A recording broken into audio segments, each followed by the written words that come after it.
Wow, here we are again, folks. This Brother Peter with tidbits from the Word. I've gone this morning to one of the deepest, coolest, best wells in the Bible. Hebrews in the New Testament, chapter 11. Called the Book of Faith. The heroes of faith are listed in chapter 11 of the book of Hebrews in the New Testament. These start with Abraham. Abraham loved God. Abraham followed God. And Abraham received the end of his life during his life. At the same time he was on this earth, dwelling on this earth, he also knew that he was dwelling in heavenly places, because on this earth there are heavenly places. When God made this earth first, he put man on it. This earth was it was originally without form and void, and he spoke it all into existence as a gift for man. And now, how did man accept that? Well, he accepted it as a gift from God. Well, the devil came and tainted it, and because he tainted it, there was a way to get back to where that tainting wouldn't affect the man that was on it completely, 100%. And Abraham got back to that place when he got right with God. When he got right with God, he became Abraham. When he was Abram, he was living in a tainted world, following the ways of the world, following the ways of his father, which were following pagan gods, and they were heathen.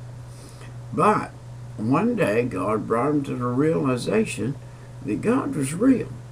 And there was a part of this earth that was designated for those folks who would follow God, and not the pagan part.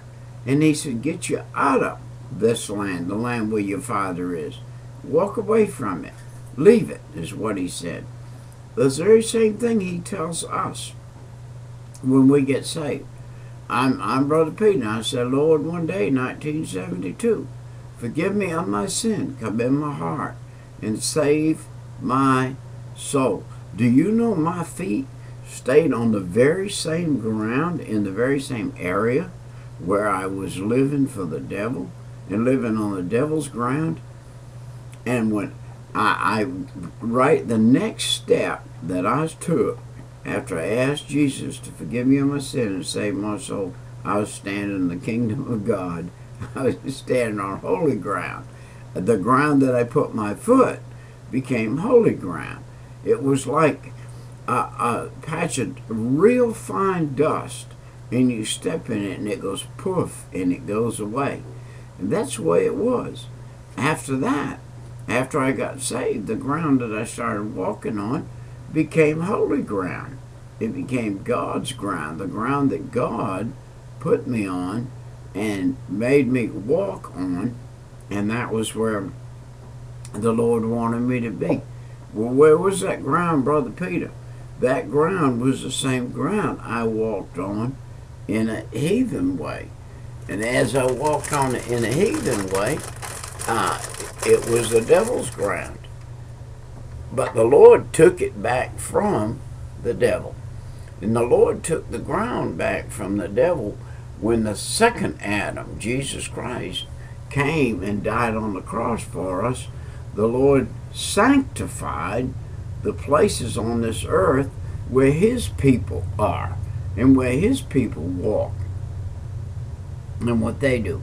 I got up this morning, I don't know, 3 o'clock-ish, and I said, I need a drink of water. And I opened a bottle of water. It was not cold water, but it was wet. And it was bottled, and it was clean, it was pure. I was dry. I needed that. And then the next thing I needed was to open this well of water right here, and I opened it.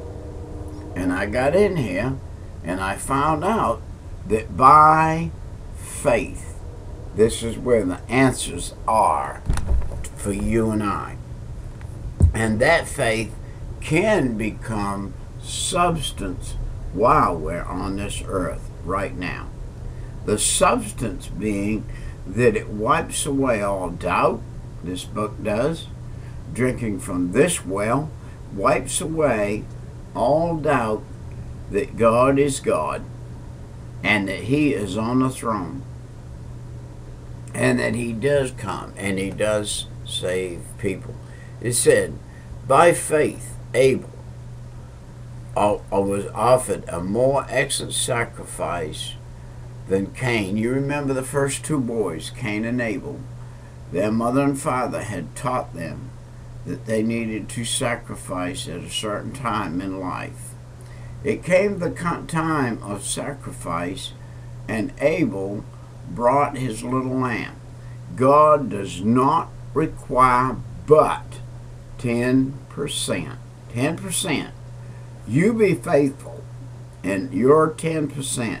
You be faithful, and your 10%.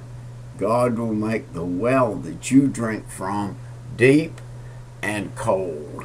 It will be a good well of water. You remember the children of Israel crossing the desert? They came to Marah, and the water was bitter. They couldn't drink the water, and God sent a prophet over there to do something and make the water good. He threw some branches in there, and the water became pure. Well, listen, those branches were the branches that God sent for you and I to eat the fruit from. This word is a tree of life, and the branches are the words that come out on these verses. And we can eat off from every branch.